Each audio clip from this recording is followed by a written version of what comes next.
a rabid fan base, a strong Wah, fan base, wah, wah, wah, very loyal. fucking wah.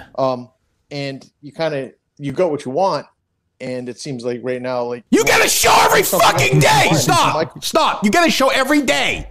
You are owed nothing. Nothing. I don't owe you shit. You guys get a fucking show every single fucking day. Every fucking day.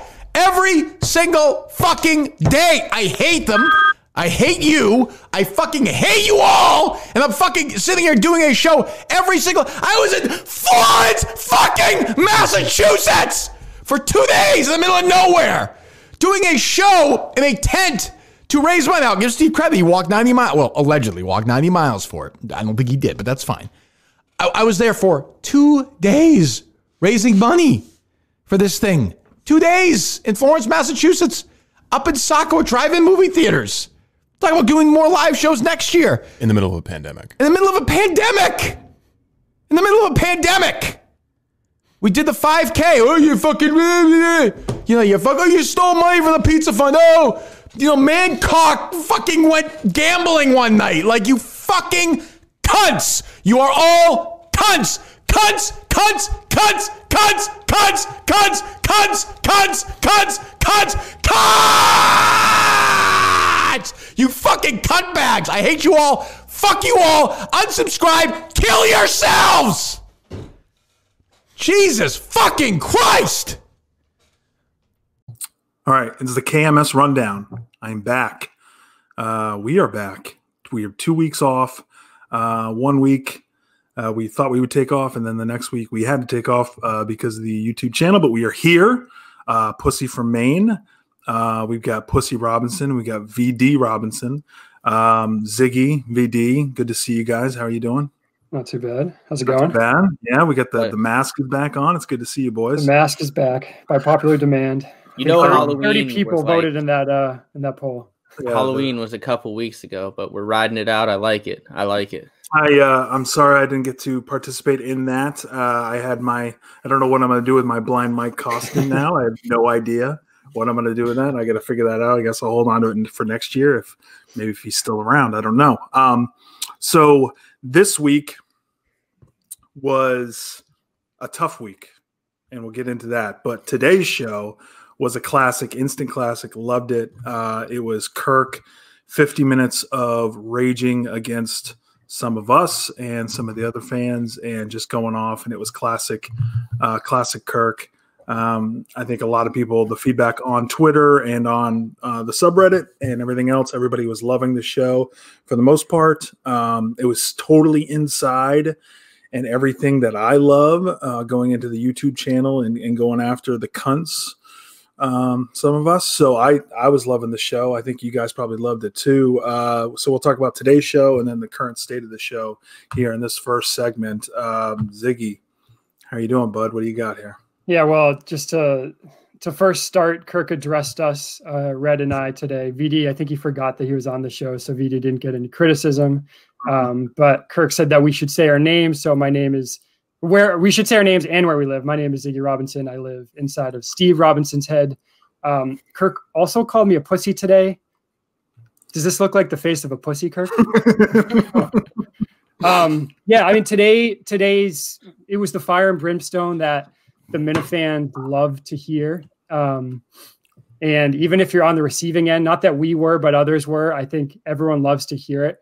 Yes. In the criticisms that Kirk was getting, especially from the Mincel guys last night, we've heard him say it multiple times because it's true. If you don't listen to the show, it's really hard to hear that criticism. I mean, we get some criticism for us doing this show, right?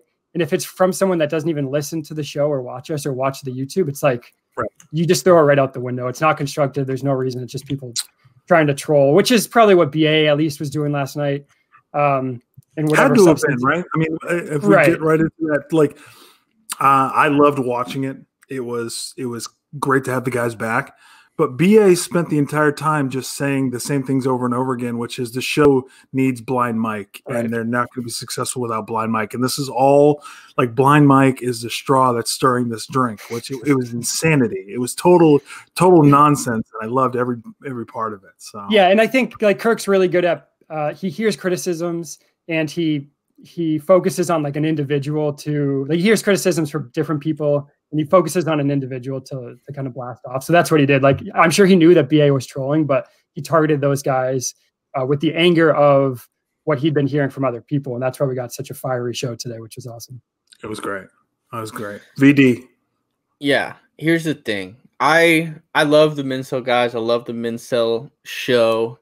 But I understand Kirk getting upset about it. And I think it's a fair request to say, if you're going to criticize the show, listen to it.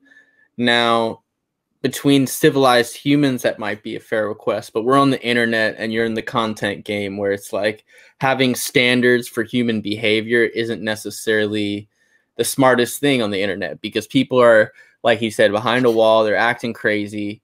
You know, BA, is he consciously trolling? I wouldn't even give him that much credit. I think he's just a funny, like, idiot that just gets on a camera and says the first thing that comes into his mind, and sometimes struggles to say those words. Like he was saying substance abuse, which I will be I'll be bringing that to my next AA meeting for sure. Substance abuse.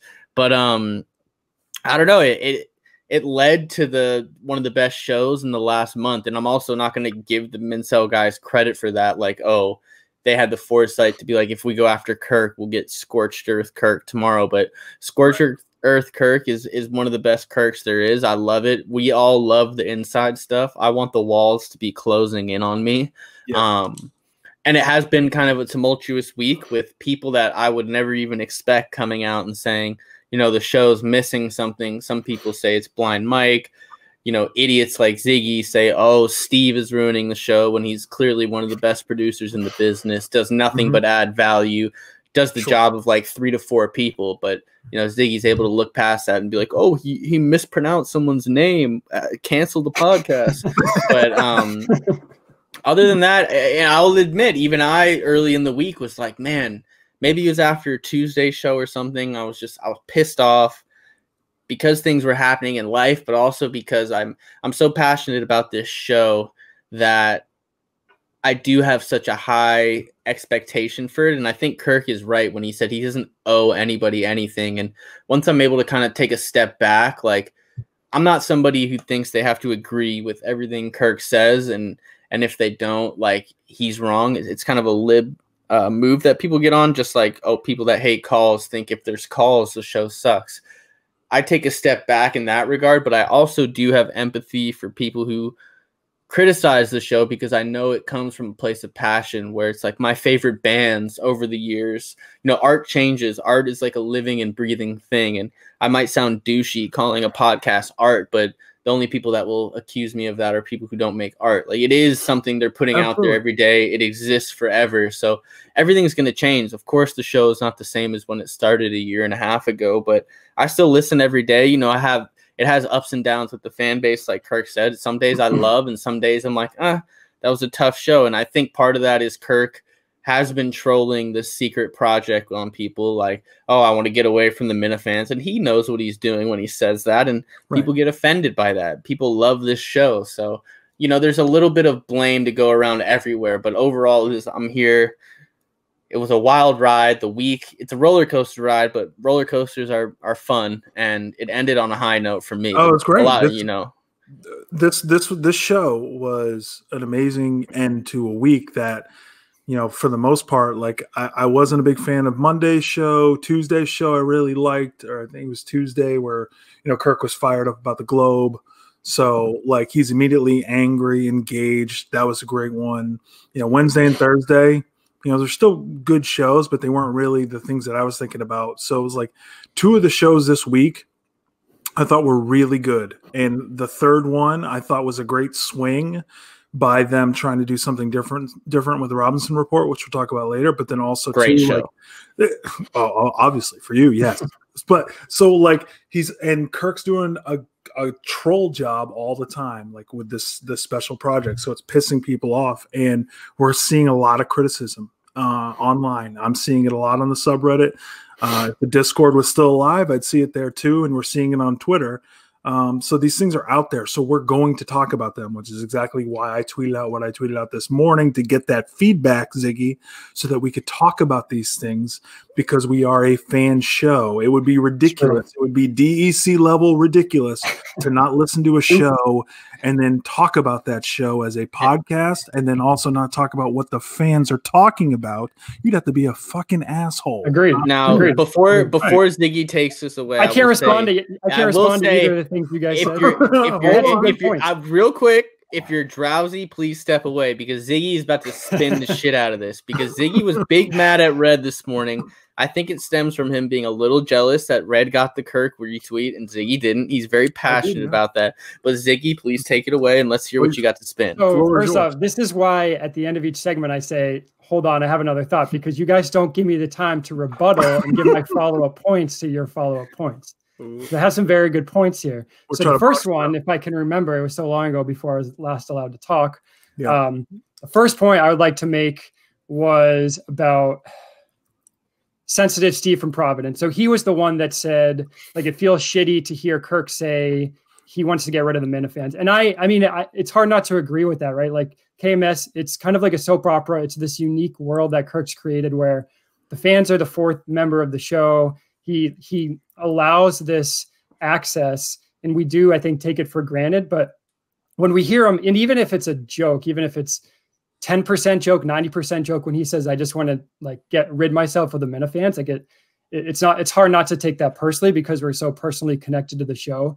But it was Kirk's Periscope on Wednesday where he actually wrote it down, because I thought it was, I don't know how many people listen to the Periscope, but I thought it was worth like people hearing. So he acknowledged, like, we've been joking about how the show will be limited going forward and me not caring about the show. But of course I care just as much about the show as I ever have. I'm just really into the new project.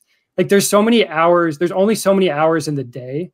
And Kirk puts more time into KMS than I think people realize. It's not like he just shows up and he does the podcast and then he leaves. Like he's thinking about it throughout the day. So when he has this new project, which we know is taking time, like that just takes away time from the show. So when people say he's checked out or he doesn't care anymore, I think it's just the focus right now is to get this special project, secret project off the ground. And when you have dead weight like Steve Robinson involved, like you really need to work hard to get something off the ground like that. So he's just excited about it. And I think we should give the benefit of the doubt and be excited with him instead of being frustrated, which is, like you said, Red, like kind of the natural thing when you hear him just kind of troll, as you said. Right. The secret project with giving details, you want to know, but you can't be excited with them because you don't know what's going on. So I want to ask you a question, Ziggy. I might put you on the spot here. Yeah. So one of the criticisms I've seen from others is that he's checked out on the show. He doesn't care as much about the show because it's not doing as well as he'd like, and so now he's focusing his his motivation on this other project because he thinks it's going to be bigger or better, right? So I'm seeing that a lot. But then also, and I'll just show my cards. What I think it is more that he's putting more time into this, and he's kind of burning the candle on both ends. And also there is a factor in that, he's got his personal life where he's got his family at home, and, everybody's dealing with that where they're, if you have kids, it's taking up a lot of your time right now when it comes to things at home too. So I just think he's burning the candle at both ends with this new project and also KMS.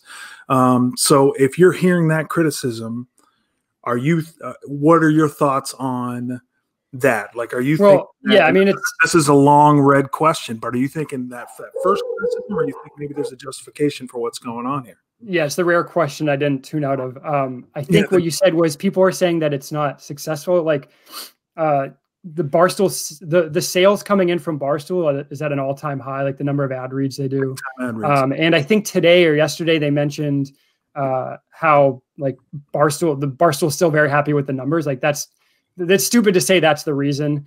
You said something else. I don't remember what it was. I guess the question was too long. You weren't listening to me at all. Yeah. I will say, I hear a lot of what you're saying, Red. I don't feel bad for Kirk because he's being able to chase his dream and make some second podcast. That's something he's always wanted to do.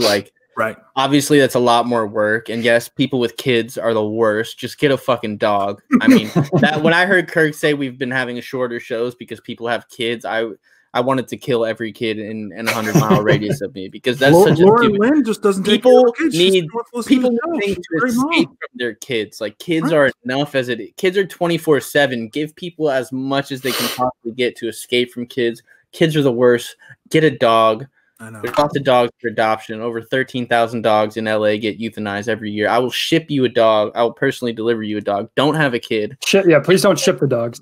Yeah, then we get 2 hours. I mean, humanely, but regardless, I don't feel bad for Kirk being busy, because obviously he's being able to create stuff. It's what he loves to do. Yes, it's strenuous, and you call Steve Robinson dead weight. I mean, are you saying Kirk would carry around dead weight to do a new project of his dreams? That's a stupid thing to say. We know Kirk. We know Kirk's not good at pushing it's buttons. an insult we need to someone Kirk. to push the buttons. He even said in his own words that Steve is a big part of the new project. Steve, I love Steve. I don't know if Steve is as excited about the new project as Kirk. I will say that. Maybe it's just like his reactions on air are underwhelming because he's not great at being put on the spot. I'll circle back to that when we discuss the Robinson report, because people that say he can't improv are dead in the water. Ziggy owes me an apology, because that was great. He had no warning about that and he snapped into it. But I think it probably is just Steve being like not great at off the spur stuff. But when Kirk asked him, he's like, "Oh yeah, it would be great." But I don't know. I get that vibe a little bit. VD, and again, I'm asking these questions because wait, real quick. Can I say? We don't care about your questions. I'm rephrasing it. Steve is cautiously optimistic about the new project. Yeah, I actually haven't picked up on that. I honestly, and I look for every criticism of Steve. I haven't seen that. It's not a criticism of Steve. It's probably in my own mind, where as soon as Kirk is saying, "Oh, it's great," and even Portnoy says it's great, which is a huge endorsement. Even BA the Troll admitted that. I just get worried whenever things are hyped up, because it's my own insecurities. I'm like, oh, it's not going to be as good as they say. But proceed. So my question is, and again, I'm asking these questions. I'm not doing that thing where I think this and I'm just phrasing it as somebody's asking these questions. People are saying these things. So is the Kirk Minahan show, is it in a slump, VD? Are you calling this a slump? I guess it would depend. I think Mayo asked that. Thanks for watching. Of course, Mayo asked that. Mayo's the worst, by the way. He's dead. He's dead to me. I wouldn't say the show is in a slump just because I know everything else going around. Is the show day for day? If I took this week of the show and I compared it to 8 months ago of a random week of the show from then, is it the same way I like it? No. But that's because I love inside stuff. If you asked 100 people that same question, they'd all have a different answer. For every person I see hating on the show, I see someone else chiming in and being like, "Kirk, just do what you do. I'm loving it. I hate the YouTube, whatever." So there's never going to be a consensus answer on that, especially with something that people are this passionate about. But I even think about it like, even Dylan went electric, even all my favorite bands. If I love their first 5 albums, I probably hate their last 5. And I'm not saying I'm at a place where I hate the show now, but it's just, like I said, it's art. And when you have preferences about things, there's never going to be a consensus. Have I been frustrated with the show more recently than I had been 6 months ago? Absolutely. But I'll tell you what, I'm excited for Blind Mike on Monday and that awkwardness. That's going to be great. I'll be trying to call in. But so I'm going to put you on the spot too, Ziggy, a little bit, and we'll see what we get for an answer from you. But is the show, yes or no, is the show in a slump, Ziggy Robinson? Not a yes or no question. I will say, if your definition of, if you're going off the sports terminology, if your definition of a slump is a non-injury related, like downturn in performance, like if I think the injury factor is big. So the injury here is losing a member of the show. Yes. Right, get to the mic Who you called for their job, by the way. We can get to the mic debate later. Yes. But so if you're willing to say, okay, it's not a slump because they're missing someone from the show, a third person, then no, it's not. If you can't give that disclaimer, then sure, it's in a slump, meaning it's not. The performance isn't where it's at. In my opinion, the show is ideal with 3 people. Everyone knows, like everyone's talked about the punching bag. I personally like Mike. I think he brings a humorous element. I know others would like to see someone else. Whatever. Again, we can debate that later. Yeah.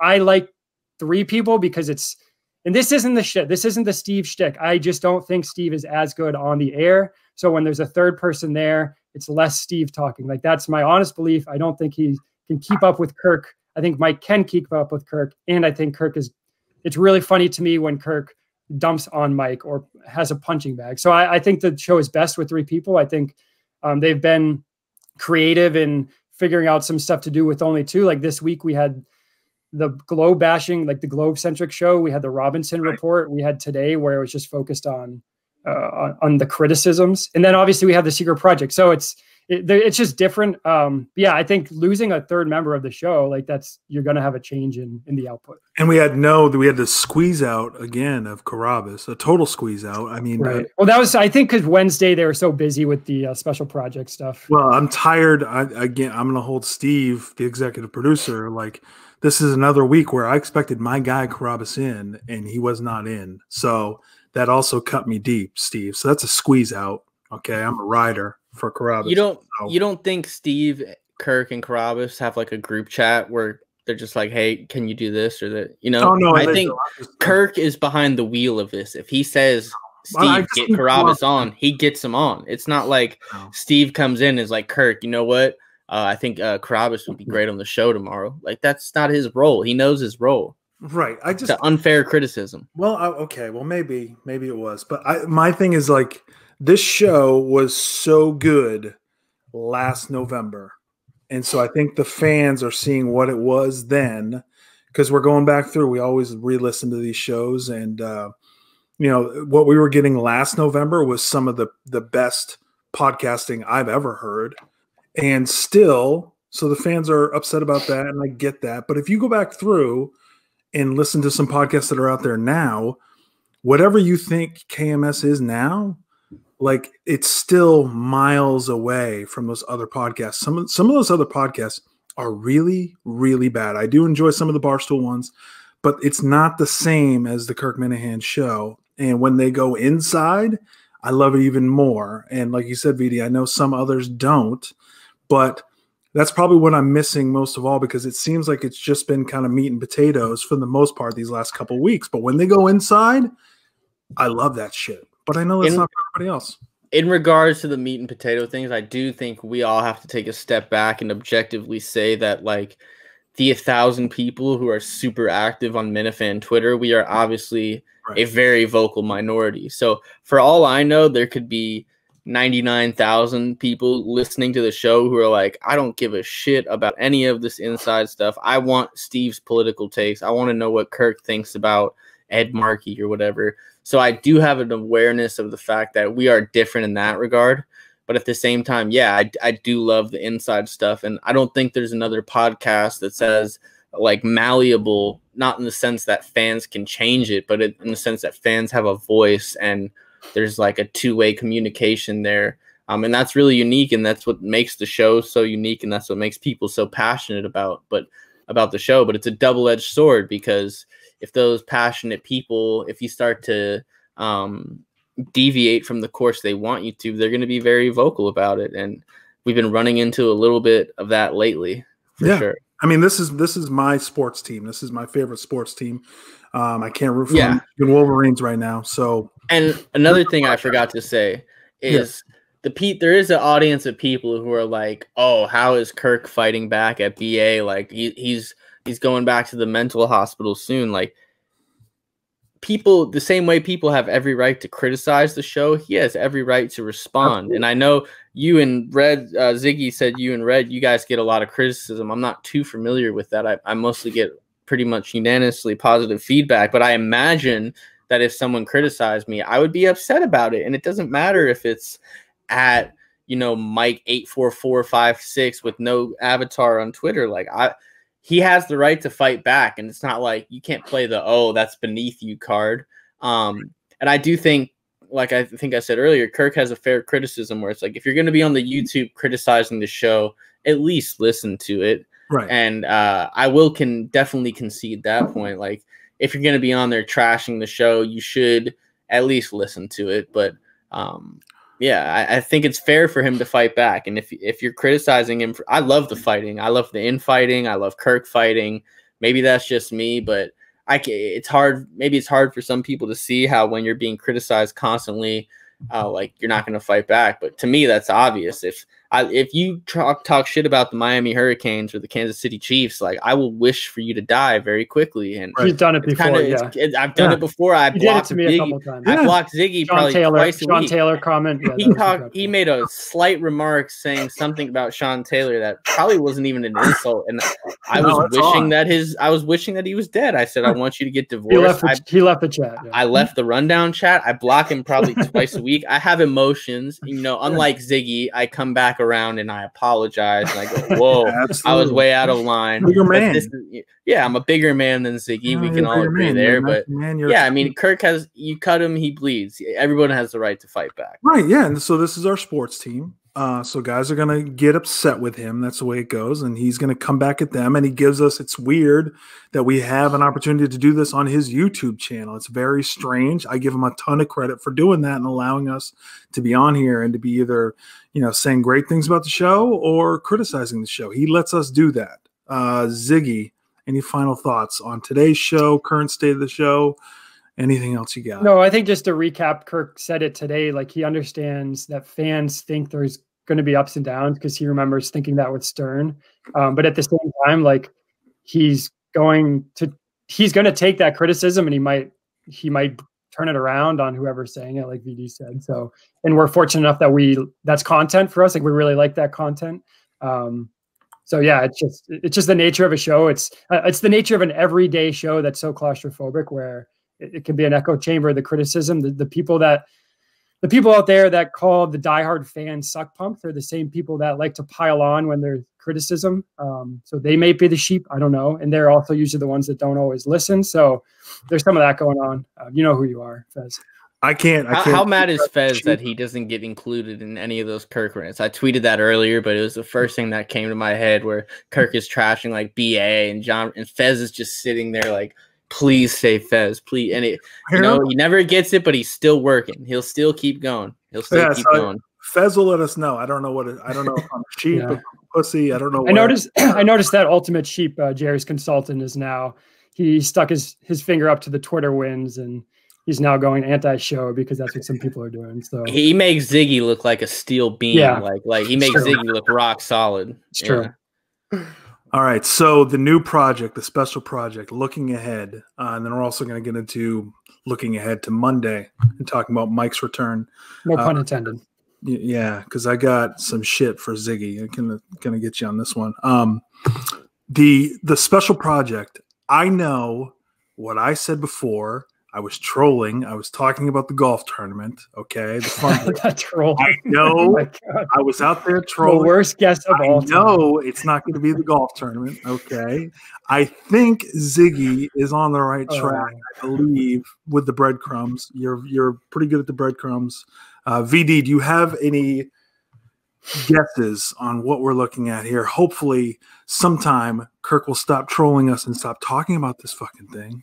And just doing it, okay? Don't tell me how bad the labor was. Show me the fucking baby, okay? My main guess is that Ziggy will be wrong, but claim he was right in some regards. So I'm kind of predicting Ziggy's response more than I'm predicting the project. But there's been a lot of chatter about it. I do think it'll be. I think people pigeonhole it too much, where they're like, "Oh, it's a mental health thing. It's an addiction thing."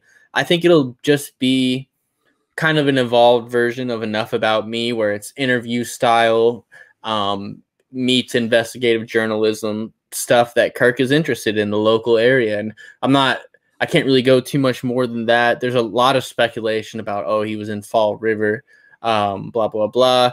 I'm not willing to go to that detail. I just think it'll be a conglomeration of his passions, which is like hypocrisy and investigative journalism, mental health, and entertainment. And I don't know. I've said earlier, there's the danger of overhyping things, but that's probably me just being greedy and wanting to know now.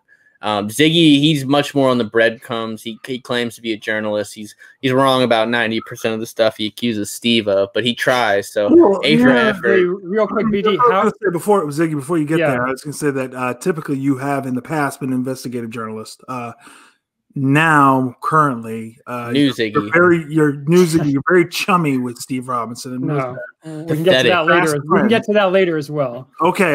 So I'm just curious, in your investigations, what have you pulled up here so far? Well, first off, VD, you think the Seeger Project is going to be a conglomeration of mental health, investigation, hypocrisy, and entertainment? Is he going to like dance at the end, or what kind of entertainment is that? I just watched Step Brothers the other day, and kind of I looked at their pitch they have for what's their company called, Prestige Worldwide. Yeah. And I just kind of tried to steal some buzzwords from that, so I can blanket everything, and then when it happens, I can claim it. But I know you're one step ahead of me. You're one step ahead of me in that regard. So I'll give you the floor. Like you said, I'm throwing like the whole like a fistful of darts at the wall because I will say something at some point that will be correct, so then I can claim victory for it.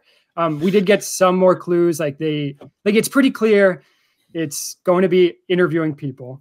It's pretty clear that it's going to be like a heavy, weighty subject. I think it will be pretty specific, focus on a certain topic. And I say that partly because of early how Kirk talked about it, but also thinking about how Kirk would describe it to Dave. Because when you're explaining something to Portnoy, you need to be pretty clear. Like otherwise, he's not going to get it and just say no. So I think it's like I think the pitch was this is what I want to do. It's on this subject, and he said, yeah, that's a good idea. Why are you shaking your head? What's wrong with what I just said?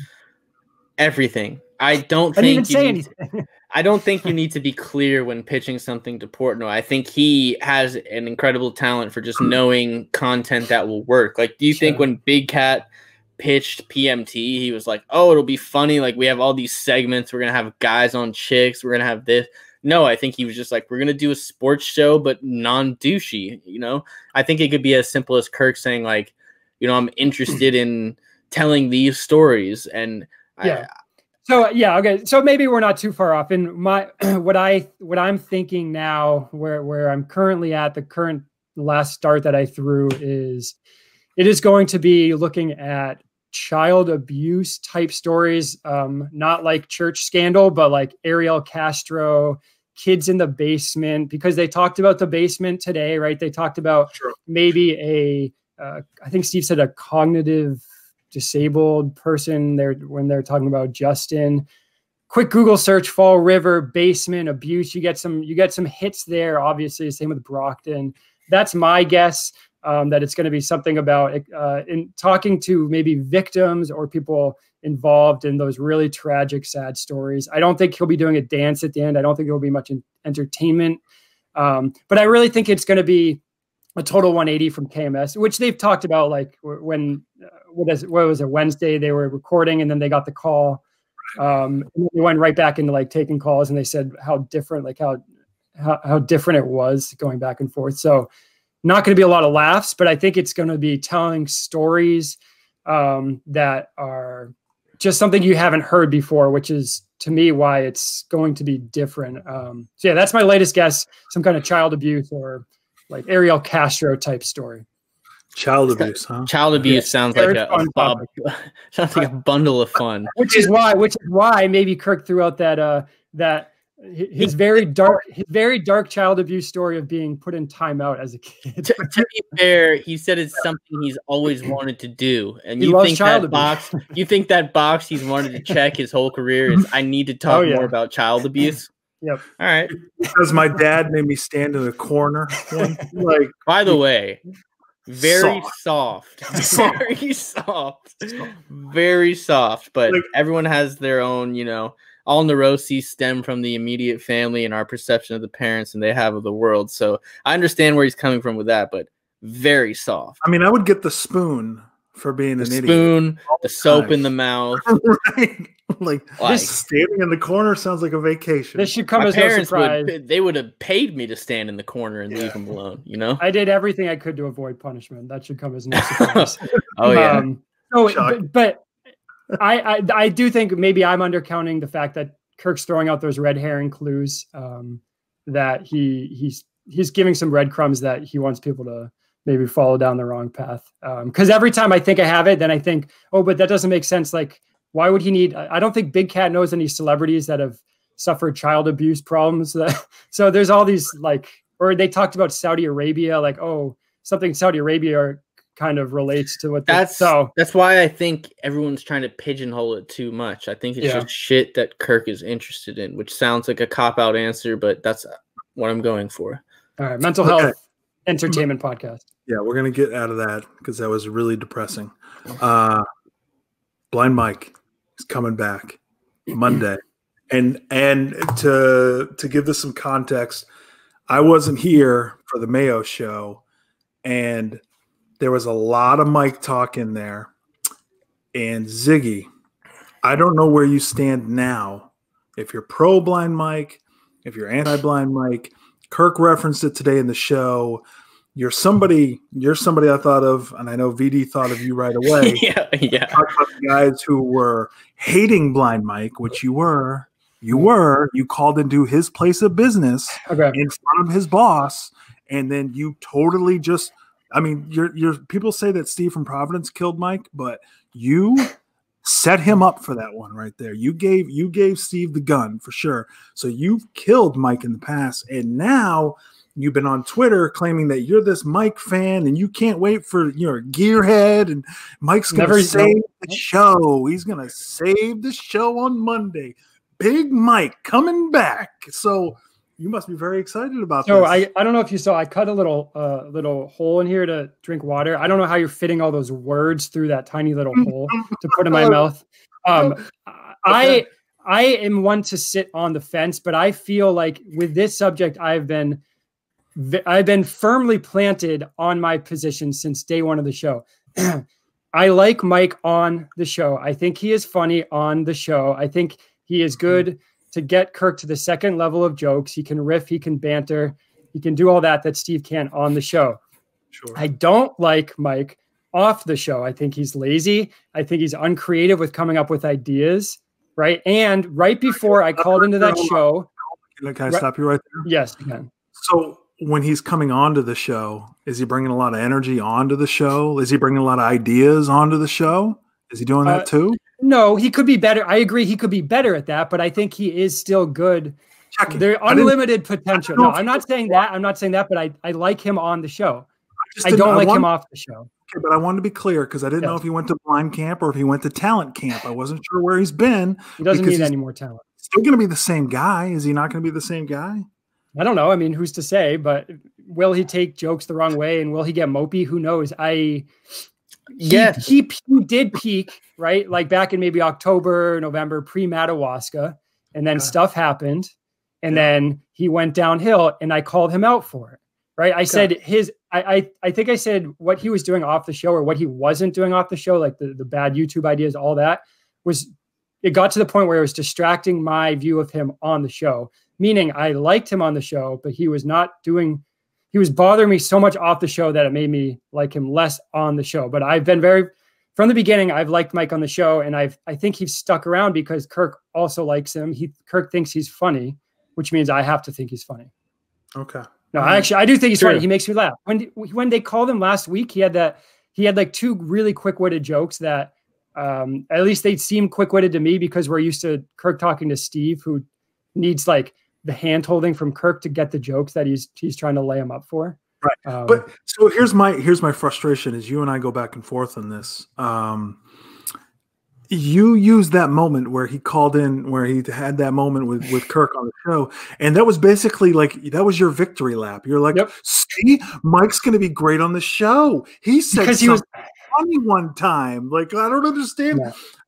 The bar is lowered so low for Mike. For you. I don't want someone to come and like steal the spotlight from Kirk. It's the Kirk Minahan show. I just think Kirk is amplified. I don't think you have to worry. I don't think you have to worry about Mike coming in and stealing the show from Kirk. I think what you're experiencing right now is the inverse of what I said with Carabas, where it's shiny new toy. I think the inverse of it is dusty old video game on the shelf that I haven't played in a while, which is Mike. And as soon as you put it in the console and you start playing, you're like, oh yeah, this is why I stopped playing this game. It's very flawed. Now I will say, on a human level, I do like Mike. I do wish the best for him. He's a great nice guy. He's a nice guy. All that. But I do think there is some recency bias involved in Ziggy's victory laps. And I understand what you're saying with the off-the-show stuff versus the on-the-show stuff. But the off-the-show stuff is directly correlated to what happens on the show, because every criticism you had of him on the show was he's not prepared. He has no initiative. Is he going to get sensitive at times and get in a mood? Of course, but that's good radio. I mean, he's human. He's not going to come back superhuman with all his flaws fixed. But I do think him taking some time away will probably allow him to appreciate the show more and like realize, what was I going to do kind of without this? Anytime you can take a step back from something, you're going to look at it in a different way. Will Monday be the most exciting show in a long time? Absolutely. I anticipate, if everybody kills their kids by Monday, maybe we can get a 3-hour show.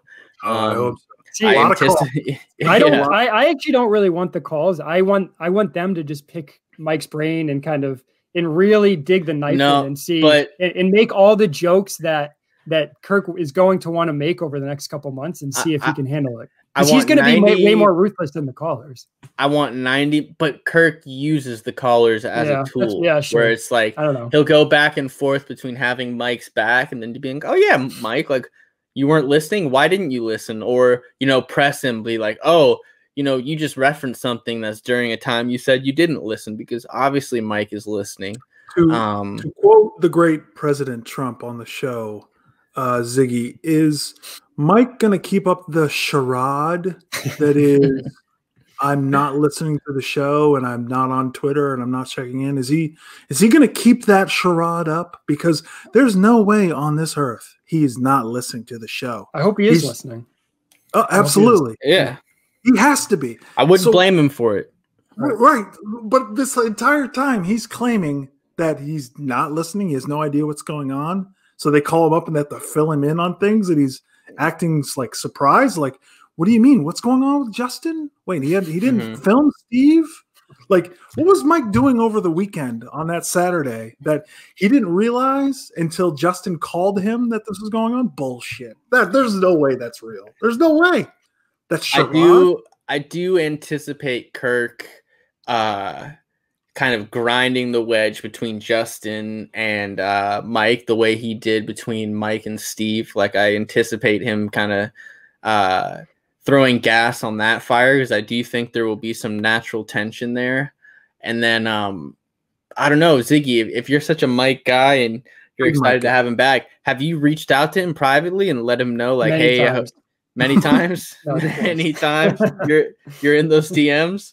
I don't know if you are. I don't know, but I'm excited to have him back. I want 90 minutes of Kirk kind of pressing him, and then I want probably 90 minutes of calls. If they take calls, I might have to call in and give a live rendition of my Kirk's Blind Mike Pity song. So that's a threat. Unless you want to hear that song again, don't take calls on Monday. Ziggy, we don't want Mike to go be suicidal again. We want him back on the show. Let's get on the same page here. That's the other thing, is you wrote a song killing him. You called in killing him. As VD mentioned earlier, that was just art, and I was expressing some criticisms. It was like Bruce. He sings about the experiences of others, not necessarily himself. Well, and the expectations before for Mike were he was going to be working like 10 hours a week. Now going forward, he's going to be working 2 hours a week. Well, yeah, I wanted to he'll kill it. He'll be great. Like, where do you guys think he is with salary? Like, do you think he's been getting paid, and do you think he will get paid, or did that salary really go to Justin? Part of it had to. No, I don't think, and this is me speaking out of pocket, but just from listening to clues that they said on air, Justin's obviously not on salary, because Steve said, I didn't want to pay him to sit in the car to follow Steve from Providence. So he's obviously on some kind of hourly wage. Kirk has said that their two financial situations are completely separate. I I don't know if Mike is being paid by Barstool. I don't even really want to speculate on that. Right, I think he probably is, just because Portnoy seems to do the right thing in those situations almost always. True. But do you think he'll try to, or they will have him get to the same number of hours he was putting in before, which was whatever, 10? I think everything is up in the air, and that's what's the best part of this show is we were discussing before the show, will Mike be back just one show and then have another month off, or is he going to be back every Monday from now on? And I think the best part of this show is probably none of that is decided yet and will be decided on air in front of us. Yeah, I do hope I definitely hope he fights to make it back, and I hope he's kind of given that chance to fight to get more playing time, so to speak. I don't really, if I had the chance to sit down with Kirk, I would ask him why he wants to do a show with just Steve. So he said like a show with Mike, a show with Carabas, and a show with just Steve. Like, what is it that he thinks he gets out of the Just Steve show that isn't there without either of them? I don't know. I just don't. Those are my least favorite shows. I've been pretty vocal about that. So I'm just curious, like, why? I think what's driving that. I think it's easy to have that criticism when it's only been Just Steve shows, but I think once it's into the Carabas one day, Mike one day, it'll be nice to have kind of a show where Kirk has the reins more and he's not relying totally on like digging into Carabas and finding the weird Kirks in him or shitting all over Mike. I think it'll be nice to be able to every now and then have a step back and kind of look at maybe more intellectual things that Carabas and Mike aren't capable of discussing. Things that Steve is able to keep up with Kirk with, because not a lot of people can keep up with Kirk when he gets on an intellectual level. And I mean, most people can't keep it. Hopefully Kirk can keep up with Big Steve when they start getting pretty intellectual. Oh yeah, I know that's going to be tough to keep up with Big Steve. But Steve, the way he speaks, like you can hear the tuition cost in his vocabulary almost. Like some people say that's douchey. I think it's one of his best traits is that his tuition directly translated into an incredible vocabulary and just a great presentation. Yeah. So. Real quick before we wrap up this segment, if the secret project is as serious as it seems like it will be, is there a chance that we will get NPR Mike as the host of that? Because it seems like they're going the NPR type serial. I know 0%, but that would be kind of funny. Maybe Mike could parody the child abuse podcast. It is Mike's best character that he does. I do love NPR Mike. I think there's a little bit of recency bias too when it comes to the Kirk and Steve show. I've actually really enjoyed those shows early on when Mike was first away.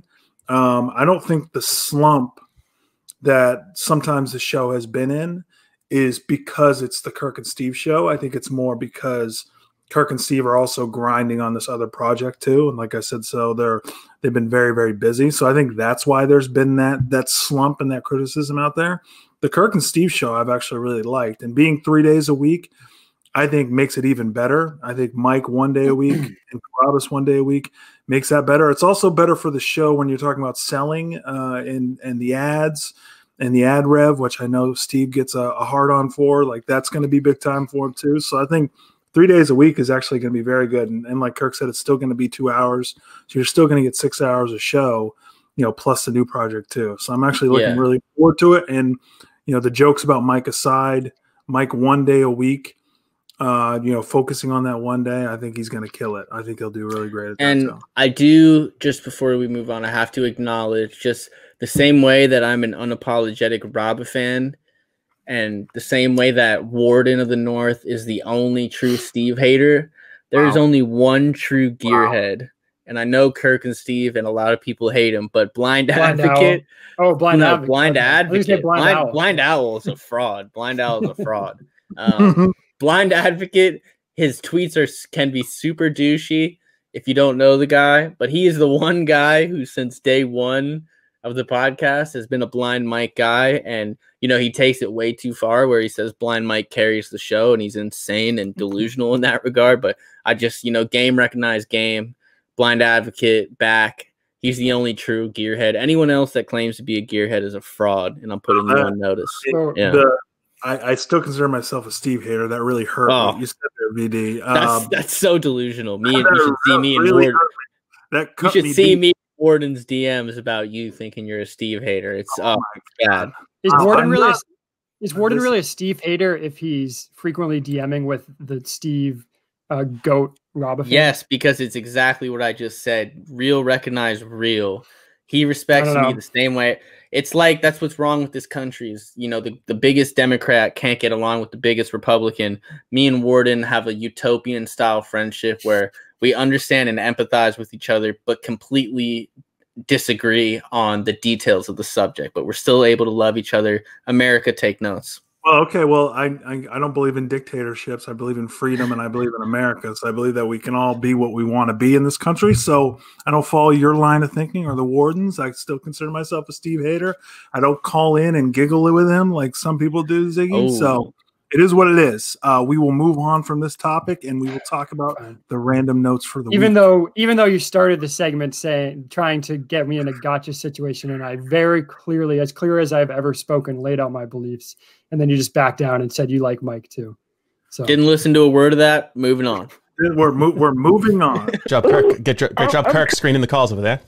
Oh, I'm sorry. I didn't mean to do that. All right. So the random notes, the segment that we cover the week, because there's so much going on in the show, and you just might miss it when it comes to everything that they have with the callers and the funny stuff and the poem from Steve Robinson this week, the Robinson Report show, the Saudi Arabia vamping and all that was, there was still a lot of good stuff beyond just the Friday show. With the Robinson Report show, when I saw that tweet, VD, I knew, I was like, that motherfucker, Kirk is going to do this. He's seen us complain about this, how much we don't want to have Steve do this. So he just doubles down on it. And I don't know what time you woke up. If you saw that, I was so pissed. And then I loved the show. I loved it. It was funny to me. Steve is unintentionally funny, which is still funny. So apparently I don't get to be a Steve hater anymore. So I'll say something nice about Steve, but I'm sure you loved the Robinson Report, VD. I'm sure. Owning libs. It was bliss. And Ziggy, this moron, owes Steve such an apology. Him and Steve have been pretty chummy recently. Nope. So I'm not even sure, he might have to resign from his title of Steve Ombudsman, which is BA's actually new favorite word. I don't know who sent him that word, but he loves it. Ziggy was very complimentary of the poem and the DMs. We'll see if he brings that on air or if he's going to just kind of go with the wind and stay in his shtick. But the Robinson Report, to everyone who says Steve can't improv, Steve's not funny, suck it. Because if you think that was pre-planned, you're an idiot. Steve, at the drop of a hat, I've always said it, just like Kirk can snap into sports talk, Steve can snap into political talk. Kirk did not carry his weight as a producer. I didn't see a lot of people criticizing Kirk the same way they criticized Steve. I did, I think, publicly call for Kirk to be fired from the Robinson Report just because he was pretty... Fowler did, but I tweeted it first. I'll let it slide, Fowler, because you're my guy. He clearly saw my tweet and just paraphrased it in a much less humorless way, and he got the retweet and the acknowledgement. But I'm a Fowler guy. I've ignored some of his tweets, propping up Jeff Nadeau tonight. So we're kind of on thin ice with Fowler, but he's a great guy. Yeah. But yeah, the Robinson Report was great. It was Big Steve at his best. So I definitely think Steve was given the heads up beforehand. I don't necessarily have a reason why. I just that was kind of my gut when hearing it. That I don't think Kirk would just hand over the reins like that with the chance that Steve was gonna. And Kirk even by the end kept like pulling him back in, and kind of taking the reins over. But either way, you think Kirk is the type of broadcaster that on the way to the studio he texted Steve and said, "Oh, by the way, Steve, heads up, I'm going to put you on the spot, and you're going to do a Robinson Report." I think they probably talked about it the day before. To be honest, it seems much to my chagrin that they're best of pals outside of the show, and that they text frequently about the show. But Kirk is all about like doing things on the spot. Like, okay, either way, if you think he would give Steve the courtesy of a heads up for that, you're insane. Yeah, especially because he wants to put Steve on the spot, because you could tell during that show, like he was going to make Steve say a name here that Steve couldn't pull from, and he likes to put Steve in uncomfortable situations and see how he can or cannot ad lib. So Kirk isn't Brandon Walker. He's not going to be like, "Hey, Steve, we're going to play this up tomorrow." You know, he's not the WWE style where he's like, "Let's get some content out of this. I'm going to throw you under the bus, blah, blah, blah." Kirk can slide in the private rundown chat and let us know who's right, but I think there's a 0% chance Steve had any idea that was coming before the show started. If Kirk really wanted to put him on the spot, he would have said, "Steve, you are now the host of a morning sports show, and you're going to take sports calls from the listeners." Who wants to hear that? Because he gave him a softball of letting him do political stuff. But my issue, it was entertaining. I did like it. Steve had some funny moments. My issue was, if you're expecting the Robinson report, who are you expecting? Steve Robinson or S.E. Robinson? S.E. Robinson. The latter, right? And what is S.E. Robinson? What is that whole shtick kind of known for? Being hard right, right, not being down the middle, moderate. But what we got was moderate, sometimes left of center, sometimes right, sometimes way right, which is what Steve is. He's all over the place. The way he was answering questions, like he would do the radio voice, and he would talk really fast. That's kind of like the SE shtick, is he talks really fast, and he says, you know what? Hey, this is what, like, he was going a mile a minute, but his actual opinions were down the middle. Like he was saying that Trump should, what was he saying? Like Trump should be cooperative with Biden in the transition. That's not something S.E. Robinson would say. Like that's a pretty moderate take. He also, one caller called about Jeffrey Toobin. He was like, yeah, Jeffrey Toobin's a good friend of mine. That's not something S.E. Robinson would say. He also said the same thing about Cuomo. He said, Cuomo's a good friend of mine. That's not something. So the voice was funny. It made me laugh, but the actual substance of the improv was not really there. It was just kind of his own talking points with the radio voice added on. So that was my way of criticizing what was a pretty entertaining show. So are you saying, are you more along the lines of the Warden of the North that S.E. Robinson is a lie, or KMS Steve is a lie? Which one? Who is he? What is he? It was a great tweet by Warden. I think Steve, to take VD's tuition word, I think Steve is malleable, and I think he goes with whatever he thinks. And I've said this before, whatever he thinks people want to hear, that's what he says. So he's, depending on who's debating. So when he's up against Tom Hartman, he's going to be the exact opposite, because he knows that he needs to stick out on a show like that. When he's with Howie, he's going to agree with Howie.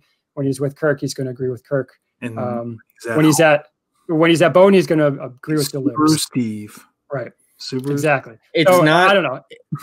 It's not about what side he's on, and this is the big. Like, I'm trying to have compassion for you guys not being able to keep up with the show and keep up with SE. Meta. I like this. This is going to get meta. Go for it. It's not about is he left or is he right. It's about he's better than you and he's smarter than you and he can put you in a pretzel, which is the same thing Kirk has. It's the same thing Portnoy has. It's the same thing all great entertainers have. If you try to lock them in to viewpoints, you just become Ben Shapiro, who's not interesting and is just going to, like, you know, read the talking points and stick to them with no logic.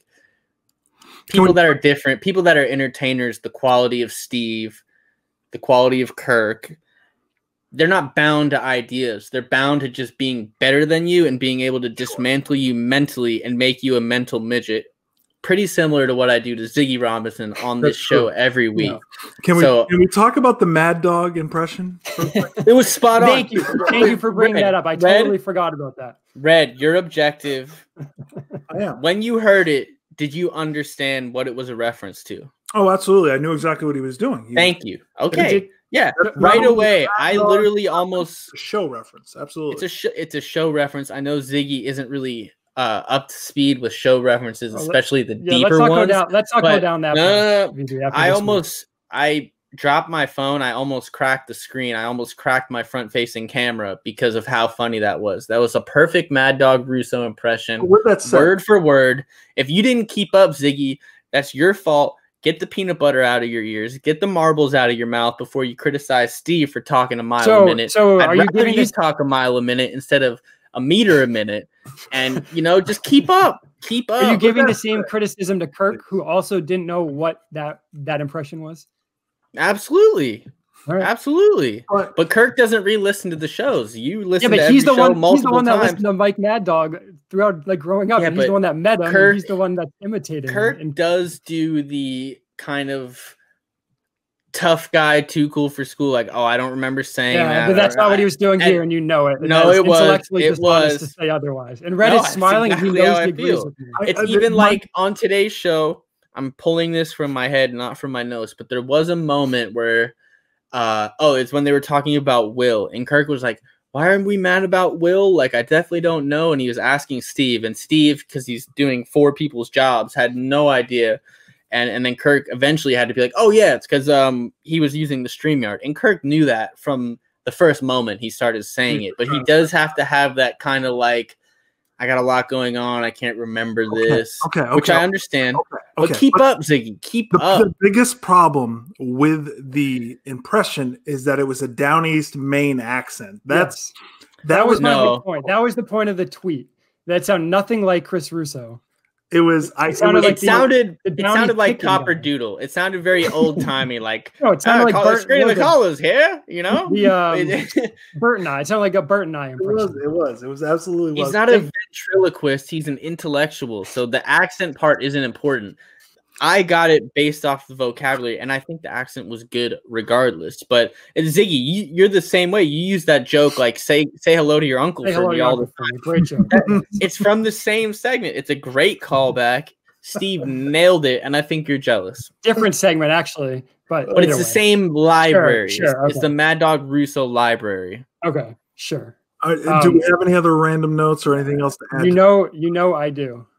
Yes, that's true. Actually, within the Robinson Report episode, I did not appreciate Steve. So by the end, they were kind of like reversing roles. So Steve was yelling at the producer. Kirk was bringing up how he didn't get audio from the Trump march, and Steve was saying, "Oh, why didn't you get that Ford F-150 deal?" I do not appreciate Steve joking about that. The Jeep sponsorship is not a joking matter. No, there's a Minifan out there, Eric in Texas, who purchased a Jeep with the understanding that he would get a deal.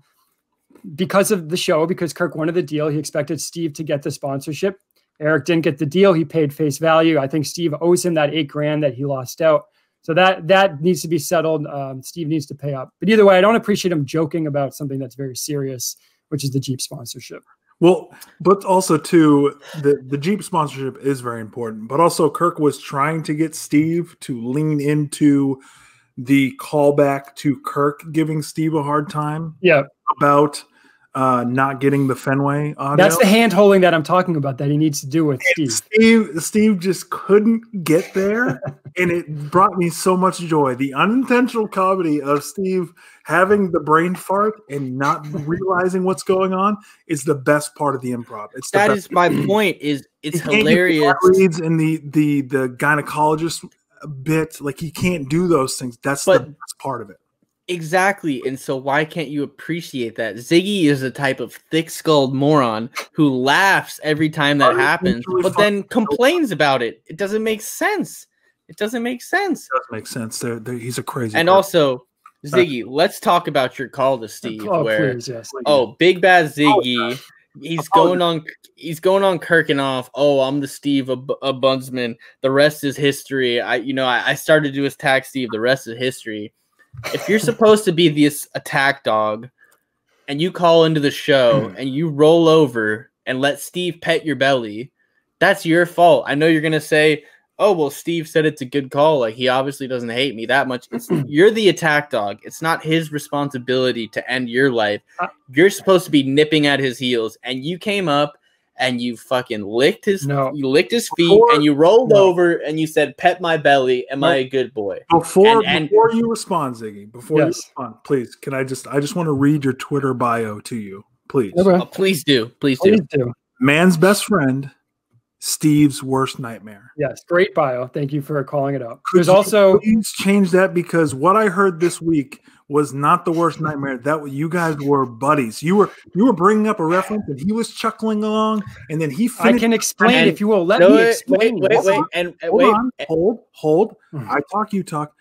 he finished your sentence and then you giggled along with him. You guys were buddies. It was disgusting. It was disgusting. I wanted to First off, Red, you've never made it 30 seconds into a call. Boom, roasted. BD, your last call was about an Albanian wedding. Boom, roasted.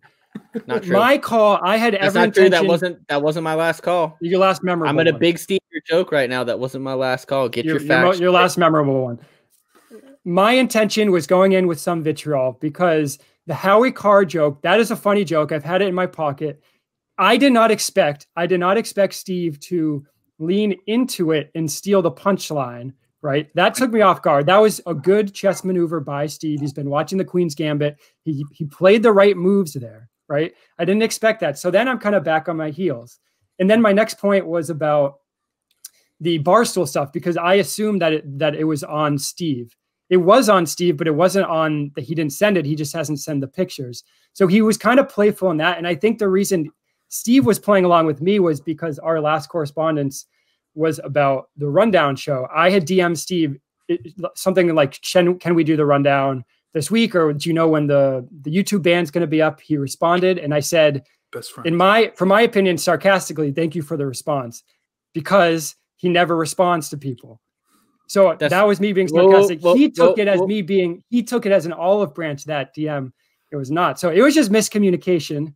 I went in trying to make Steve the boob in the punching bag, but he leaned into it. I didn't expect it. I mean, hat tip to him, I guess, but wow. Do not call it. Yeah. Take back what you said in the beginning, please. No. I don't remember what it was, but it pissed me off. You said Steve is never responsive. So the multiple times you've sent him a parody song or sent him show drops, he's never responded. You're a liar. Not even a thank you're you. A fraud. Not you even have a no thank you. integrity. You're dead to me, and that's dishonest. You're being. That's not a lie. I had to follow up to get a response. Hey, Steve, did you see this? Did you miss this? A response is a response. Okay, he's a busy guy. He's doing 4 people's job. And the fact that you're not willing to admit that you rolled over and let him pet your belly while he surgically removed your nuts, put them in a mason jar right next to Menner's, they're on his mantle. He looks at them and laughs every night. He goes, Ziggy, what a fraud. What an absolute fraud. And you're going to sit here and you've complimented him multiple times this show. You said the Robinson Report thing was funny. You said the poem was good. So your credibility is out the window. You're a closet Robba fan. And I'm gonna get you to come out. We're gonna have your coming out. We're gonna have your coming out moment on this show. So what are you? Because Steve said my call was good, and you said my call was bad. So what am I? I'm the Robba fan goat. That's the word straight from Steve's mouth. I'm the Robba fan goat. Straight from that lying, dirty mouth. Yeah, it's straight from his mouth. I'm the Robba fan goat. My analogy, BA used a pretty apt World War I analogy about Franz Ferdinand and Prague Masturbator, right? My World War I analogy here, this call was the Christmas Day truce of 1914. Both sides, they went into no man's, or I don't know if they went into no man's land, but they sang Christmas carols. The next day they were back killing each other. So that's what that was. I wasn't expecting it. I was trying to go after Steve. He leaned into it. Good job by him. Like I said, hat tip, but the next call I'll have to bring it even harder. Normally, truces are mutual and not one party telling the other party, roll over, let me pet your belly. So I don't know if that analogy works. I'm still waiting for whatever next creative excuse you have for why you can't make a call. Was your leg twitching when he pet your belly like dogs do? Does he know your spot? Is that what's going on? Final random notes. We got to what I wanted to get to, which is we put Ziggy in the spot. He apologized. And I did a great job of explaining myself. Ziggy, any other final notes that you have? I mean, we can talk about the poem if you like. I was impressed that he turned it around so quickly. I initially thought, did he plagiarize this? And then I heard the thesaurus.com words that he kept throwing out there, like exhumation and what else? Invective, I think. Like those $10 words are Steve's staple. I read a lot of his Bowden stuff. He loves showing off. So that's how I knew it was an original. He was definitely kind of copying the cadence of Night Before Christmas, but he did a good job. I guess I'll give him that. He was limited to the very shallow A-B rhyming scheme that Amy Trask laid out, but Pucinian Society, bitch, suck it. The poem was great. The AB scheme.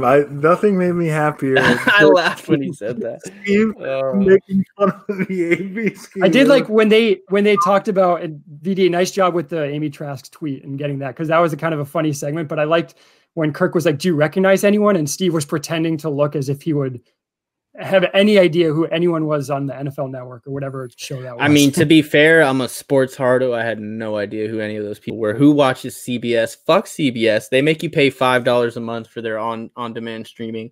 No other network does that. They're frauds. Cancel CBS. My final random note is nothing makes me happier than Kirk asking for Steve to call somebody and then Steve just not having the number of somebody that they've called before. So he'll never admit like I don't have the number. He'll be like, there's a 1 in 10 billion chance I have the number.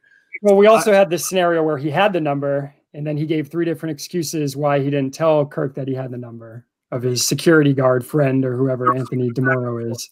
There was some anger there between Kirk and Steve was giving it back to him. What I loved Kirk getting mad at Steve and then Steve getting mad at Kirk, especially even today with him calling Erica. You can hear it. He gets a little snippy. He gets a little angry. I like that. Yeah. That's a good part. Yeah. I mean, when Kirk was demanding that number, he has to be aware there's a reason Robinson's a little hesitant with that. Kirk was being a dick. I think after the show, he probably apologized if I had to guess.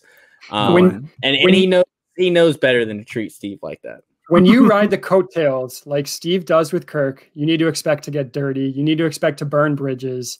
It's all for content. You need to give that number up right away. You don't think Steve's done that? Steve has done that before. I think he's earned the kind of respect. He's earned the respect where he doesn't have to do that as much. He burned his bridge with Jerry. All the bridges he should have burnt. Yeah, when he, Howie? Jerry. I mean, it's a very loyal move when Steve told Kirk that Jerry was texting him saying they weren't really friends though. Yeah. But I'm saying like that he was protecting his friend. It's fine. He's protecting his friend because he's a good loyal guy. It's a quality of Robin fans. Something Ziggy Axe would know nothing about. And let's move on to the after show. Let's do it.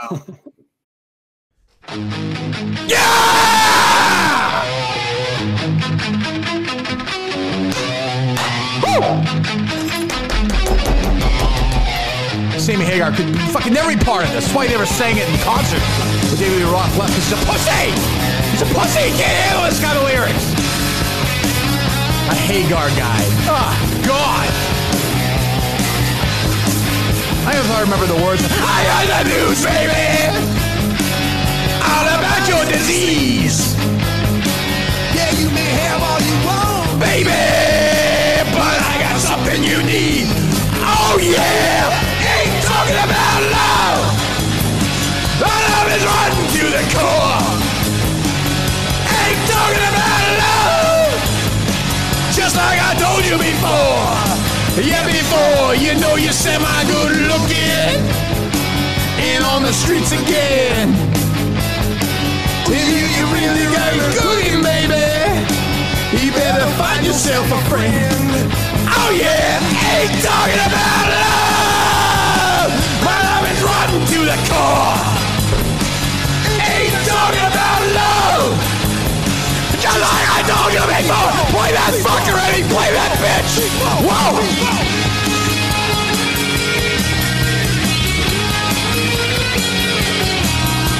Yeah.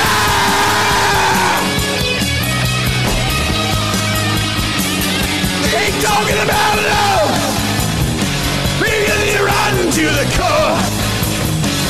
Ain't talking about love. Just like I told you before. I've been to the edge. Then I still look down. You know I lost a lot of friends there, baby. I got no time to mess around. As if you want, you got to bleed for it, baby. You got to bleed, yeah, baby. Ooh, you got to bleed, baby. Ooh, got to bleed, baby. I ain't talking about love. Because he rotten to the core. Ain't talking about love. Just like I told you before. Ain't talking about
the after show, my favorite.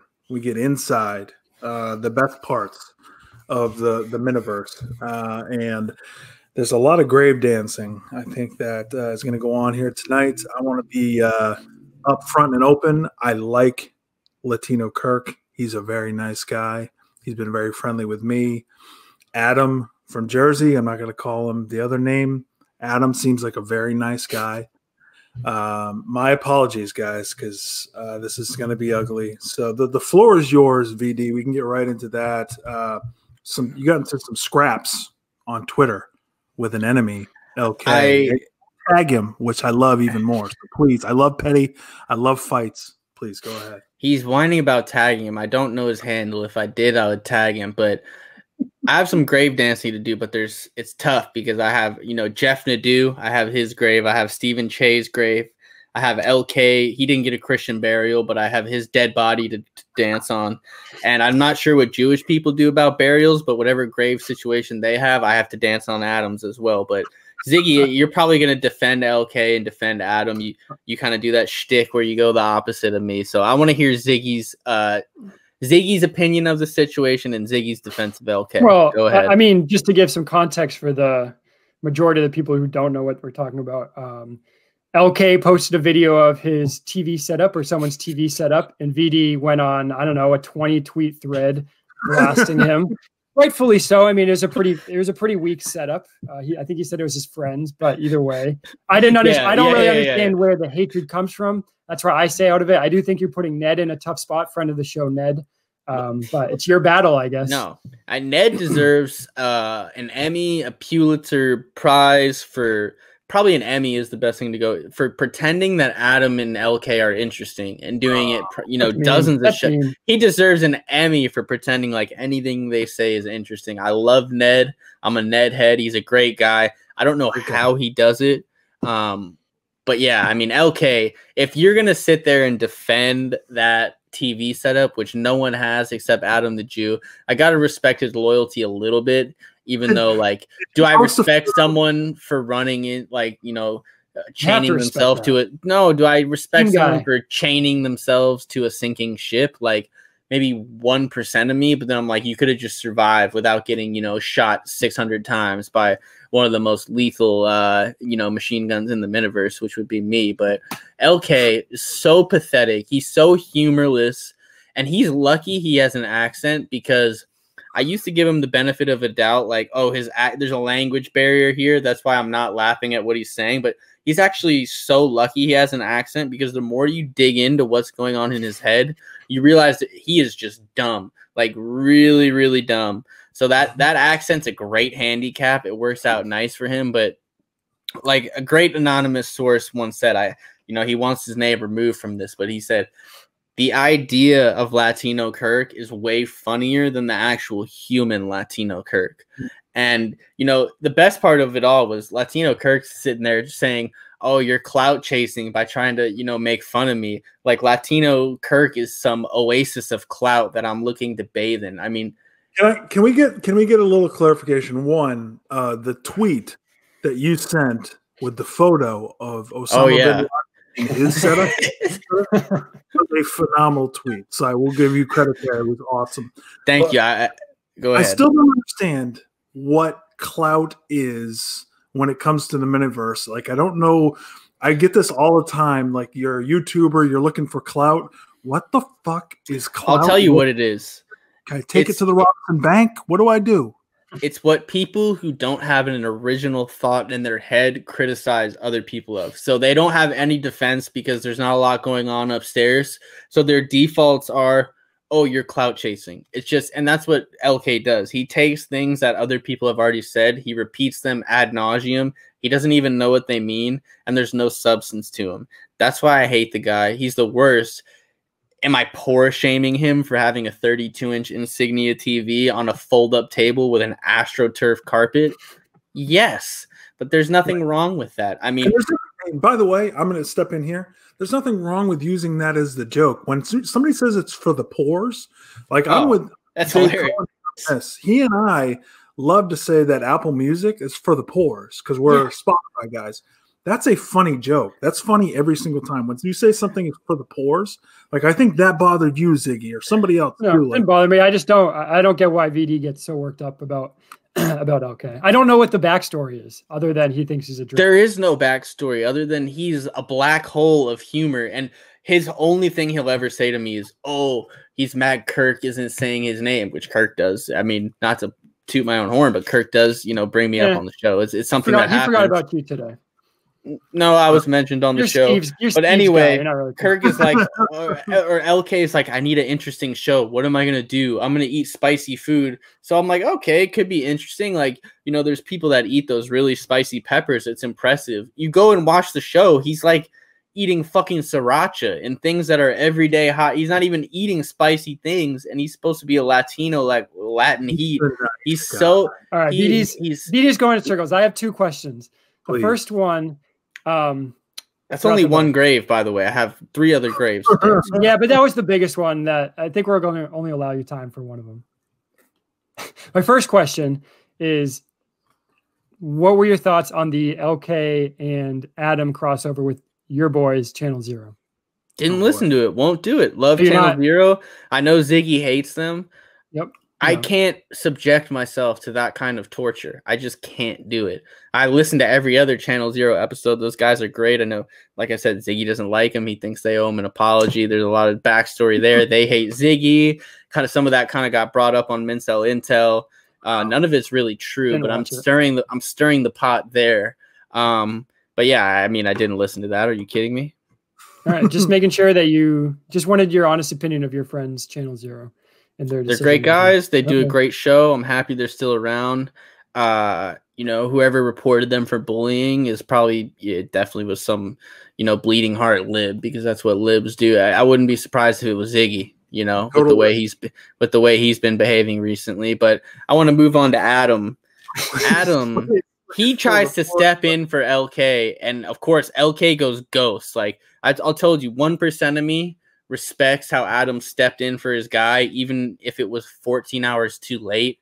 But then, there's no humor there with him either. I mean, he's very surface level. He's one of those things outside the car dealership, the inflatable things, whichever way the Twitter wind is, except he's far less interesting and there's a yarmulke on top. But whichever way the wind is blowing, he's going that way. Bob Dylan, second Bob Dylan quote of the show. He once said, "You don't need a weatherman to know which way the wind blows. You just need Adam the Jew. Just look at his Twitter, and that's which way the Twitter winds are blowing, because he's probably the biggest pussy on Twitter." I muted him a long time ago, which made me like him more. Once I stopped seeing his tweets, I was able to tolerate him more. But then he steps in and he's like, "Oh, poor shaming LK's TV. How could you do that?" And then this is the same guy tweeting at Chris Curtis, "Go die, you fat alcoholic fuck." So you can't have it both ways. And he said, "Oh, you want to get into like the Twitter win conversation? Really? You want to do that?" He still hasn't brought up anything in regards to that. But I've sent him some stuff. Don't worry. Poor Ned is the moral of the story. That fucking guy deserves an Emmy, a Pulitzer Prize, an Oscar, whatever you want to call it. But I mean, what a great guy Ned is, what a great guy Ned is to put up with that. Rest in peace, LK. Rest in peace, Adam the Jew. And then I also had Stephen Che. Right, can we cut him off? This is just getting Stephen a little. Che. This is way too excessive.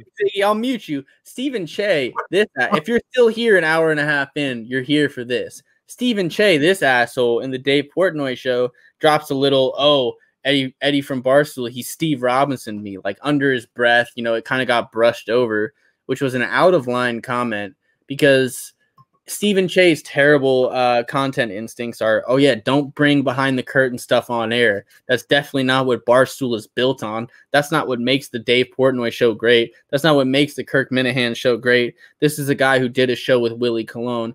I said this on Twitter. I shouldn't be surprised. But then he's on, I'm not insulting Kirk. It's just Caller Daddy does better ad reads than Kirk. And this guy. What are we supposed to do here, Red? We just take our headphones off if he knows or not. Walk away, Ziggy. You can do a fill, you can do a Mincel fill, and you can leave, because I have thoughts and I'm getting them out. There are fresh burials beneath my feet, and I feel like dancing. The after show is 4. Ziggy, you even said I am the king of or maybe it was Red. Red's a team guy. It was probably Red. He said, I'm the king of getting a response out of these auxiliary Barstool characters, which is true. And it's because I have substance. My last point, that's pretty much all I have. Deport Latino Kirk. I do want to give a shout out to Sheldon for the tweet of the week when I forget exactly what it said, but it was a great Steve tweet where he was like, you know, it was in today's show, Friday's show, Kirk's on a rant, and then Steve's just like, yeah, so it turns out we're right about that nurse from North Dakota, which is just quintessential Steve. Today's show was a great bookend on the week. I'm loving the show right now. I'm excited for Monday. Ziggy's a moron. Thank you, Red, team guy. That's all I have. So you referenced a lot of YouTube guys. We had like 3 other after show topics to get to. Ziggy's trying to get out of here. Do you not have time, Ziggy? Ziggy, I was just falling asleep. We can talk about, you know, are they going to drinking buddies? Drinking buddies. Very exciting. Or is yours, Ziggy Robinson? Me? Oh, well, I thought I don't have much else because I honestly totally zoomed out. I was doing the Menners thing, you know, the falling asleep, but you couldn't really see it because I have the mask on. Sure. I'm a nice guy. I'm much nicer than VD. He goes way below the belt, way too cutthroat. So I don't go low. I go Michelle Obama. Ziggy's a nice guy. He's not the kind of guy that would ever stir the pot behind the scenes and, you know, maybe send me things that other people are posting to get me going. That's not his style. He takes the high road. Good guy, Ziggy. Proceed. Proceed. We can talk the it seems like Will is out of bad signal. I don't know. Yeah, you guys need to explain this to me. If you I've had correspondence with Will. I mean, from day one, I think everyone could probably tell this wasn't going to be a relationship that was going to last very long. A, because Courtney Fallon is not talented, and B, because Will is Will. My understanding of the situation from his side is that, you know, he moved down to Boston. You know, LK let him live in his basement because LK is lonely and has no friends, and that's kind of what he does. But kind of a nice thing to do. I do respect him for that. And so Will was bouncing around. I think he ended up, you know, he was staying at a hotel, and it came to a point where like she was going to have to pay him more money to stay in Boston, or he was going to have to go back home. I know he has something going on back home with a master's program. Now, having said that, did Will deliver on everything he probably could have? There's probably a few things that slipped through the crack, but I'm a Will guy. He's a nice kid. You're not going to catch me hating on him. And if Courtney Fallon, she's kind of been hinting at this, like, oh, this tell-all, you know, rant. I'm not going to hold back like I have before in regards to Will.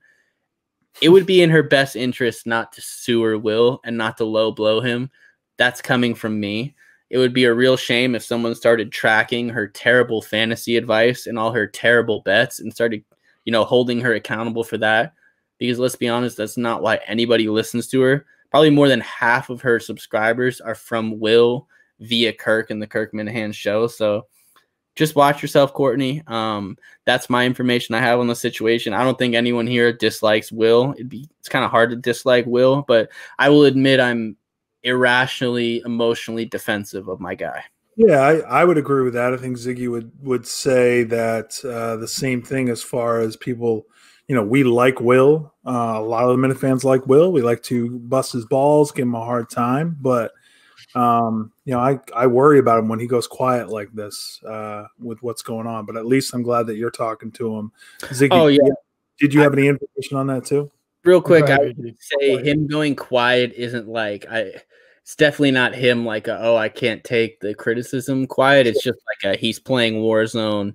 Like he's very what I respect about him is he's very, and it maybe to a fault, he's very able to unplug from things and kind of just let stuff happen. Maybe like the complete inverse of Kirk, where Kirk is someone who's like, oh, I want to know what's going on. Will does have the ability and maybe the shortcoming of being able to just like, I don't give a fuck. And just I didn't know if if his Google passwords got wiped out and that's why he was using the StreamYard for the show, and maybe he lost his Twitter password or something. Oh yeah. You know, like it was as simple as him not wanting to ask John for the password to his. Like Will is very surface level, nice guy. He is exactly what you think he is. I was thinking if he did stay up here and he did stay with LK, maybe he could make some money chopping firewood, so LK wouldn't need to use the double electric heater setup and potentially cause an electric fire. There you go. I had to get one LK joke. I think Will couldn't stay at that house because he needs a better screen for video games. That basement wasn't getting it done, even for Will. So you did bury LK. I hope we get a reincarnation. And if you remember back when LK went after DJK, maybe the only time LK really had some fire, and he had that rant about DJK. So maybe we'll get some of that LK VD, hopefully. Doubt it. No, that would mean next week we'll have to talk about this again. Doubt it. You didn't even let me finish my LK rant. He pulled the Corano. Oh, debate me for charity. He pulled the debate me for charity. We'll put it on the Patreon feed. He pulled if you get the Patreon, debate, you can get Latino Kirk, Latino Corano. He said he sent me a screenshot of a $300 donation he made to a charity unsolicited, and he said match me or fist fight me. So that's the kind of way his brain works.